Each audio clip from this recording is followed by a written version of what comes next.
problem. I don't want to shortchange it. No, no problem. You know, the problem we're having, obviously in the rural areas too, is get enough people educated to do the work in the rural areas. Urban areas are fine. You know, they'll struggle, but we're really struggling in the rural areas. I'm going to ask everybody this one question, 20 seconds, some more, just don't make it long. If you've got a perspective on this, you know, what's the most critical element in ensuring the operation of safe public drinking water supply? Rob, what do you think the most critical element is? I would say the most critical element would be your trained operators who have to oversee these systems and actually put in place, abide by all the regulations and create the plans and assess the system to make sure the system is rehabilitated when necessary and has a plan to move forward and remains in compliance and within the regulatory bounds every day. Ms. Sundesser? The most critical item as far as looking at safe public drinking water supply certainly is how do we think about water differently going forward?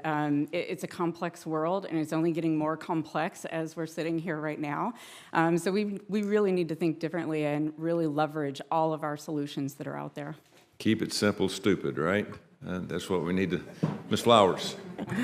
I think that the most critical element for under-resourced and underserved communities is access to funding. Thank you. Mr. Duncan?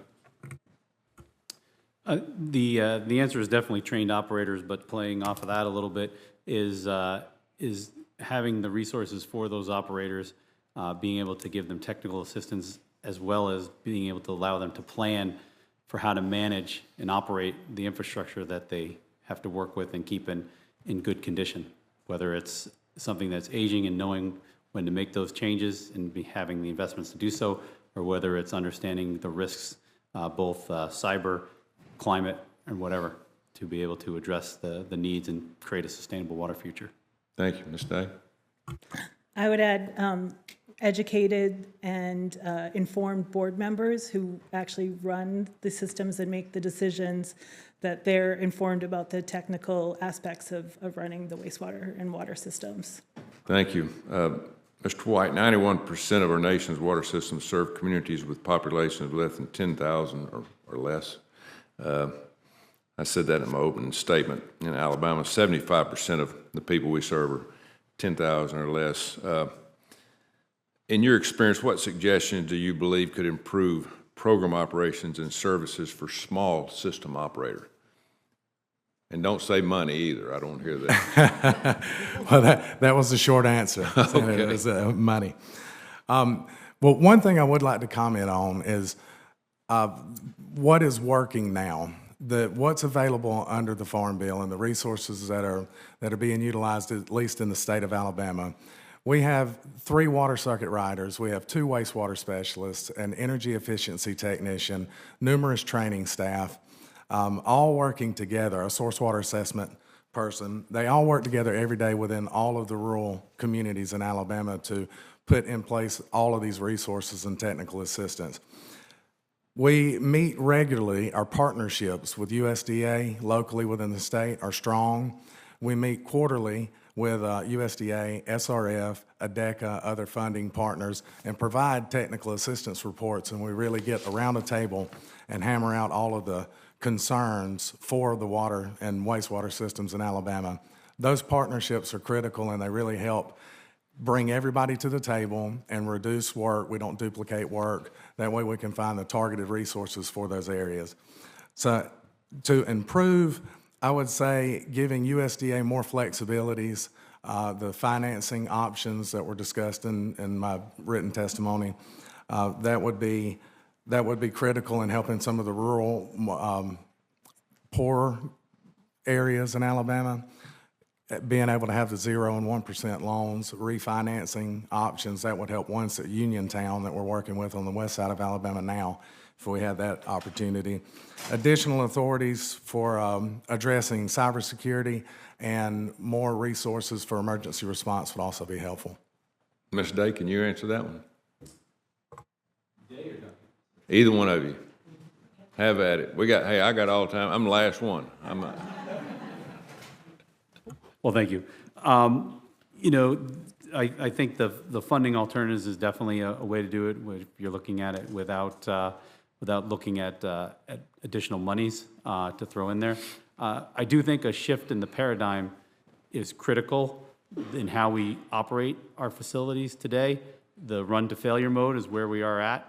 So whatever abilities and resources can be put towards systems, especially those small systems. I think if you went and talked to any operator in any small system in any state around the country, they would tell you what their problems are.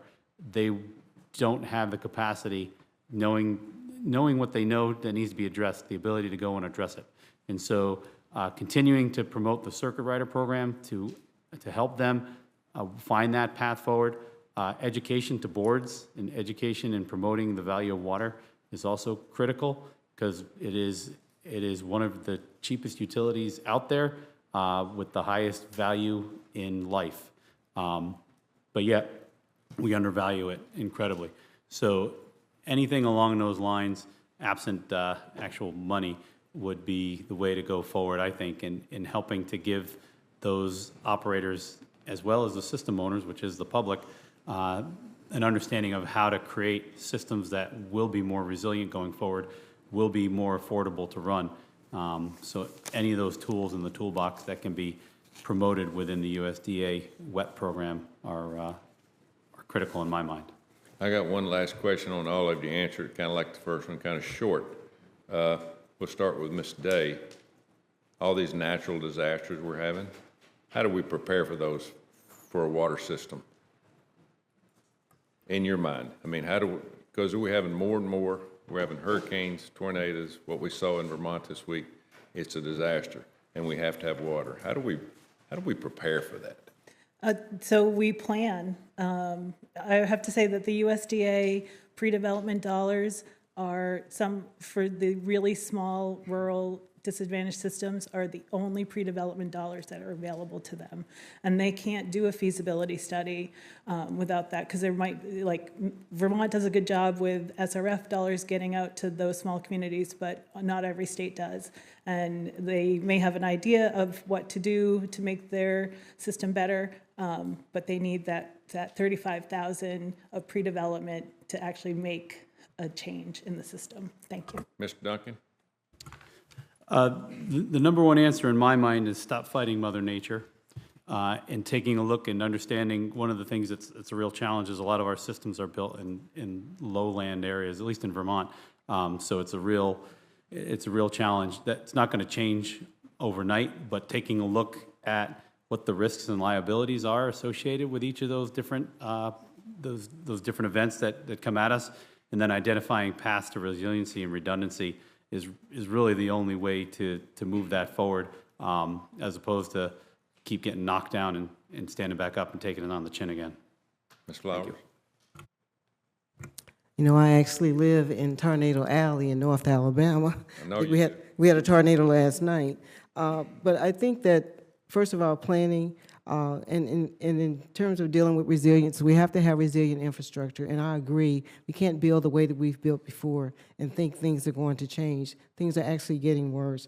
So building a more resilient system, just an example of a system that was built, this was in an urban area, and they didn't prepare for the lights going out. And when the lights went out, then the wastewater treatment stopped, and then the communities were flooded with raw sewage. So I think we have to start looking at what we could probably do in terms of renewable energy to use it as a backup energy source for when the power goes out, to make sure that we can continue to have water and sanitation.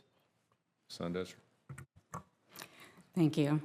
Absolutely echo the resiliency planning. That's number one. I would add on to it the emergency planning as well, and making sure that those emergency plans leverage all solutions that are available. And again, that we think differently about it rather than just kind of staying in the lane. But how do we leverage all of the solutions that are available to us? Rob?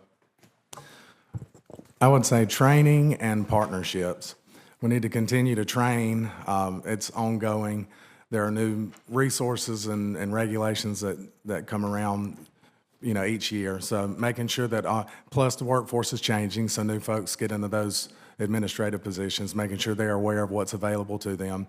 And then partnerships with not only federal and state agencies and resources, but do you know your neighbor system? Do you have mutual aid agreements with those? Do you know your the access to resources through like our associate members, companies that are in the state that can maybe go ahead and prepare a contract for service during an emergency so you can lock in prices and ensure that you have a number of items available to you during that time. So that's what I would say, training and partnerships. Thank you all for being here. It's been very good.